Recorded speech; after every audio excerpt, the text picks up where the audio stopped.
Всем доброй ночи. Дорогие друзья, у ведьм есть неограниченная власть. И они могут заставить людской род подчиниться им и делать то, что они хотят, и то, что они диктуют. И власть их невидимая, но она есть, ощутима. И правит, видимо, всегда в тени, в стороне. Для того, чтобы показать свою власть, им совершенно не нужно об этом кричать и говорить, что они хотят. Власти, что они хотят править, что они хотят решать что-либо в этом мире. Они правят из тени. Они правят тайно, но плоды их власти и правления явные. Как раз те люди, которые кричат о власти ведьм, они очень далеки от ведовства. Они сами не верят в силу магии и понятия не имеют, как это сделать, чтобы магия сработала в их руках, и чтобы они получили ту самую власть, о которой говорят. Подчинить людей может не каждая, и не каждая ведьма даже. Даже очень сильные и опытные ведьмы не всегда могут подчинить себе толпу. Кому-то может показаться, что если уж благодарят, это значит только благодаря заговорам, которые произносятся. Нет, дорогие друзья. Во-первых, начнем с того, что для того, чтобы силы исполнили то, что ты хочешь, ты должна иметь на это моральное право.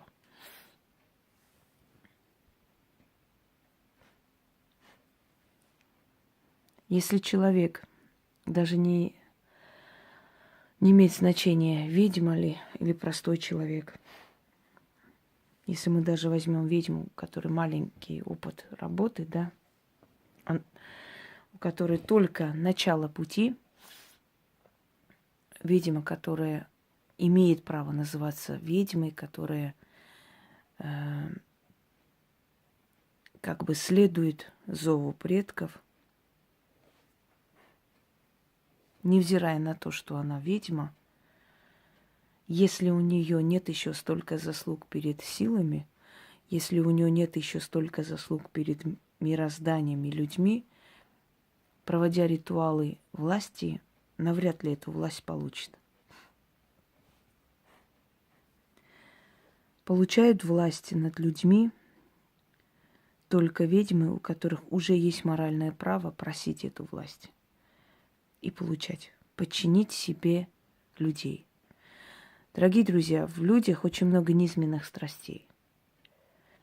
Люди зачастую неблагодарны, люди зачастую трусливы. Они не всегда видят и понимают то добро, которое делается ради них. Ведьме приходится усмирять их, скажем так, темные стороны, усмирять и подчинять себе. И пробуждать светлые стороны людей. Подчинение – это не значит, что люди к тебе относились совершенно безразлично, что ты абсолютно никто. И делая ритуал подчинения, теперь ты будешь для них самое-самое, и они будут тебе кланяться и благодарить. Нет. Ты для начала должна стать кем-либо для человечества, а после усмирять их внутренние страсти низменные и поднимать благородные черты и направлять их в свою сторону. То есть устрашать их именно тем, что их неблагородные цели могут им же и навредить. Подсознательно повлиять на них, чтобы люди свою желчь, свою неблагодарность не изливали. И даже если это есть в них, они держали при себе. И поднять наружу, пробудить и активизировать лучшие стороны людей и подчинить эти лучшие стороны себе. Когда я говорю, что я делаю ритуал для подарков, чтобы дарили подарки, я провожу какой-либо или читаю заговор, я такой дарила вам. Это не значит, что люди, которые к вам абсолютно равнодушны и которым вы не интересны, будут просто ни с того ни с сего дарить вам подарки. Нет. Это значит, что люди, которые собирались это делать, и у них не было возможности или что-то их останавливало, эти барьеры упадут. То есть подсознательно ты воздействуешь на людей, чтобы они делали тебе приятное, но только на тех людей, которые уже хотели это сделать. Невозможно начитать на власть, то есть напустить чары на власть и управлять разумом людей, если ты не имеешь на это морального права. Ты должна уже столько дать миру, чтобы уже была услышана твоя мольба, твоя просьба к силам, и силы исполнили. Могущество ведьм состоит в том, что они умеют подчинить себе толпу. Многие скажут, ну понятно теперь, значит, благодарность, все такое, это потому что усмиряет она толпу.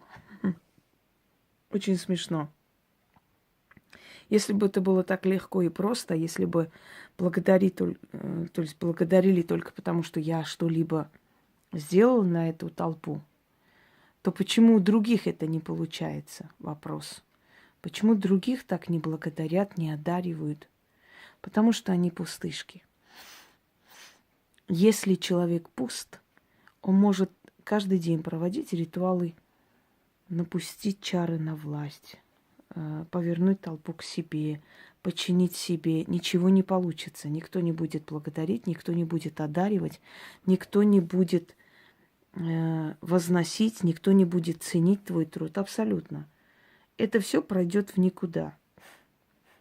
Поскольку прежде чем иметь право напускать чары на власть, прежде чем иметь право подчинить себе толпу, ты этой толпе должна столько дать, чтобы тебе позволили усмирить, спугнуть их низменные чувства и поднять благородные поступки наверх, чтобы эта толпа подчинилась и возблагодарила тебя.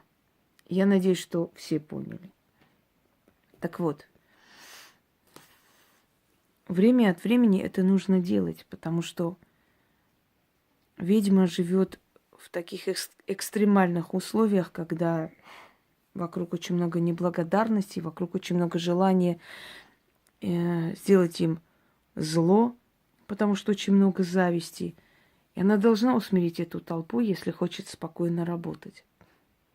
Она должна приоткрыть завесу и показать этой толпе, что она чего-то стоит, чтобы эта толпа увидела. То есть активизировать в них это благородство, это видение, чтобы толпа увидела достоинства твои, подчинилась, поблагодарила и склонилась перед тобой. Если у тебя нет достоинств, если ты не ведьма, ты не сможешь никого ни к чему заставить и принудить. Но это подчинение толпы очень помогает на долгое время, защищает тебя от нападок, от несправедливости и показывает людям твои лучшие стороны и лучшие качества. Итак, начнем. 3 свечи. 3 составляющих общества.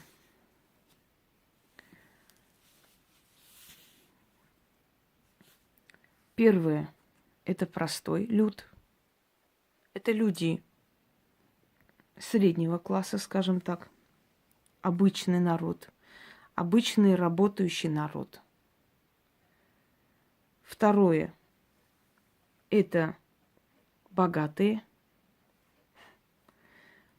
Это люди богатые, это люди обеспеченные, это люди уже состоявшиеся в жизни. И третье – это властимущие. Это люди, которые руководят. Это люди, у которых есть власть, у которых есть связи. Это люди уже более высокого уровня, от которых зависит многое. И вот эти три составляющих общества ведьма должна подчинить себе. Желательно такое повторить раз в месяц, подчиняя себе толпу и месяц спокойно работать дальше. И вы заметите, что против вас нет ничего лишнего. А если и есть, то оно не внушает доверия. Оно неправдиво, и никто на это не обращает внимания. То есть вы создаете вокруг себя спокойствие и тишину. Это очень важно, поверьте мне, в нашей профессии. Я не буду говорить про простым людям, но те, которые занимаются магией, они меня поняли, о чем речь.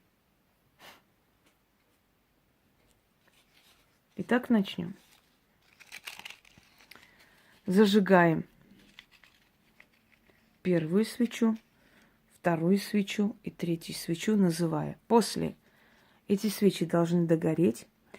Значит, огарки свечей надо забрать, скатать вот такую лепешку и положить, значит, возле дверей, но со стороны, с вашей стороны, то есть не открывая двери с внутренней стороны. Подчинять толпу себе. Итак, начнем. Свечи восковые.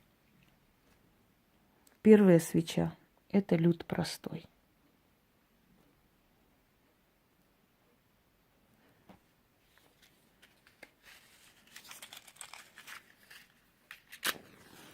Вторая свеча – это люд богатый.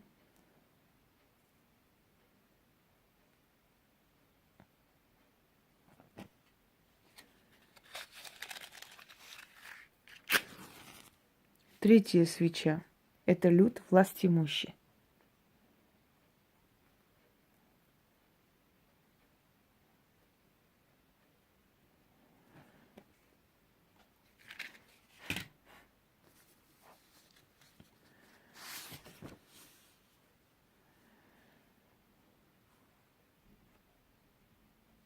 Первая свеча растает, отпадет. Так и люд простой предо мной падет, подчинится моей воле, будет меня почитать, да предо мной трепетать, благодарить, хвалить, восхвалять, одаривать и смиренным быть пред моей волей. Вторая свеча.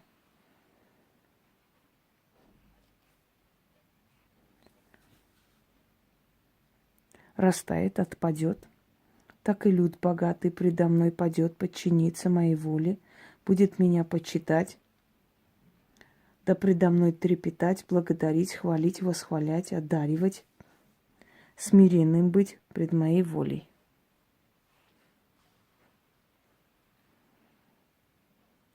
Третья свеча растает, отпадет, так и властимущие предо мною падут, подчиняться моей воле, будут меня почитать, да предо мной трепетать, благодарить, хвалить, восхвалять, одаривать, смиренным быть пред моей волей. Три свечи тают, да опадают, так и весь люд предо мной отныне сгибаться будет, и трепетать будет, и уважать будет, и бояться будет, и моим словам внемлить будет. Отныне я им князь и государь, царь и господарь, повелитель. Отныне и до веку, да будет так. Я сказала, а силы исполнили. Истинно, заклинаю. Читаем один раз, ждем, пока свечи догорят. Скатать в лепешку и положить возле порога. Если раз в месяц повторять, то скатанные старые выкинуть, просто выкинуть или закопать. И делать по новой. Смотря насколько это нужно вам обновлять. Может, кому-то раз в год достаточно, может, кому-то раз в 3 месяца достаточно, довольно. В любом случае, насколько вы зрелый мастер. Чем сильнее ваше слово. Один раз скажете, уже получится.